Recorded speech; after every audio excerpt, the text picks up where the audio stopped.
এই জাহাজে আলু বেকারা জাহাজ চাঁদপুর মালিশ্বর আমি হত্যা করেছি। ওখানে 9 জন স্টাফ ছিলাম আমরা, আমি বাদে 8 জন।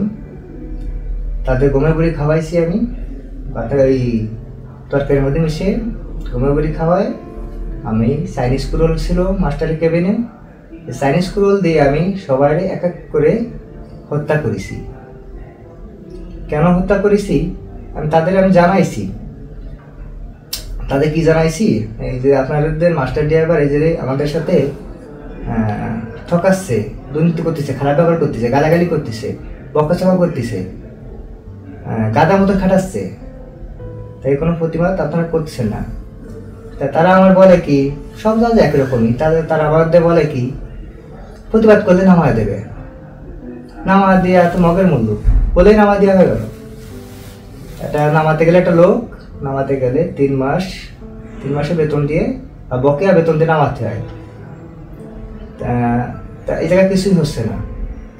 এই জায়গায় ফট করে একটা জাহাজেতে লোক নামা দিচ্ছে, কারণ ধর মামুপুরে আনতে কলা আমার নেমে গেলাম। তো নামা দিয়ে বলো 82 টাকা মারি দিবানি। 82 টাকা মারতে গেলে সারা বছর কেটে যায়, 82 টাকা আটকে যায় নেটের কারণে টাকা আসে না। এই 1 বছরের মধ্যে বা 5 মাস 6 মাস 4 মাস বেতন আটকে থাকে। আর এই বেতন পাতে গেলে 3-4 মাস এরকম ফোন দিতে হয়। তা এই ফোন দিতে দিতে যে ফোনের টাকা যে খোয়া ফেলায়, এটা বেতন আলাদাভাবে আরেকটা হয়ে যায়। তারপরেও মাস গেলে বেতন ফেটায়, যদিও কোনো জায়গায় ফেটায়, তা পুরোপুরি বেতন কেউ ফেটায় না, হাফ ফেটায় বা 3 ভাগে 1 ভাগ ফেটায় বা 4 ভাগে 3 ভাগ ফেটায় এরকম। তা আমি 8টা মানুষে ফোন করেছি, তাদের ভাগ্যচক করে 3 জন আহত হয়েছিল। তা 3 জনের মধ্যে 2 জন হসপিটালে যাবে মারা গেছে শুনেছি, আর একজন মনে হয় এখনো বাইসে আছে। তা যদিও সে বাইসে থাকে, তার কাছে আমি একটা জিনিসই বলি, আমি আপনাদের অনেকবার বলেছি, আপনারা শোনেননি কোনো একটা কথা বলতে। আপনারা বইতেছিলেন যদি চাকরি হারায় যায়, আর যদি জীবনে না থাকে তাহলে চাকরি দেখতে হবে। আমরা যখন সমুদ্র ফাড়ি দিই তখন তো লাস্টে ডুবে যায়, মরেও যেতে পারি আমরা, এর তো কোনো গ্যারান্টি নাই। আর মরে গেলে কি হবে, ওই মৃত্যু কামনা করে চলে যাবে, শেষ। তাছাড়া তো কিছু না। এই আর কি, এ ছিল আমার বলার। তা আপনারা মেনু জগৎ বলতি না, সব কিছু ওই জায়গায় সব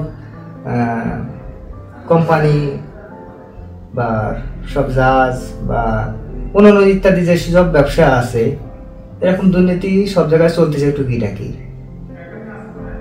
তাই সব দুর্নীতি চললে আমাদের মতন শ্রমিকরা আমাকে এই 2টি টাকার জন্য আমরা আসি ফ্যামিলি থুয়ে, কেউ মানুষ থুয়ে দূরে চলে আসি, যাদের ফ্যামিলি খুশি থাকে যেন। তাই সেই ফ্যামিলির তো খুশি রাখতে পারি না যে স্যালারি পাই, আর এই স্যালারির মধ্যে যদি 2-3 মাস বেতন আটকা থাকে, তাহলে ফ্যামিলি খুশি রাখবো কীভাবে? তারা তো না খেয়ে মরে থাকবে। আর এখান থেকে আমরা যদি 8টা জাহাজে যদি যাই, আমি কখনো যাই বলতে এরকম তো অনেকে যায়, এই জাহাজে তো চাকরি চাই, 8টা জাহাজে গেল, ওই জাহাজে যায় যদি 2 মাস 3 মাস বেতন আটকা থাকে, মোট যোগ হলো কত? 6-7 মাস বেতন আটকা।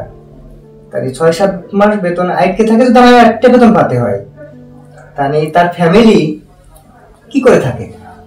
একটা জিনিস বুঝুন, বুঝছেন? আর আপনারও একটা জিনিস ভাবেন।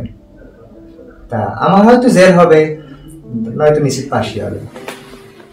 তাহলে আমার আইডিয়া ছিল বলার, আইডিয়া বললাম। আল্লাহ হাফেজ, ভালো থাকেন আপনারা সবাই।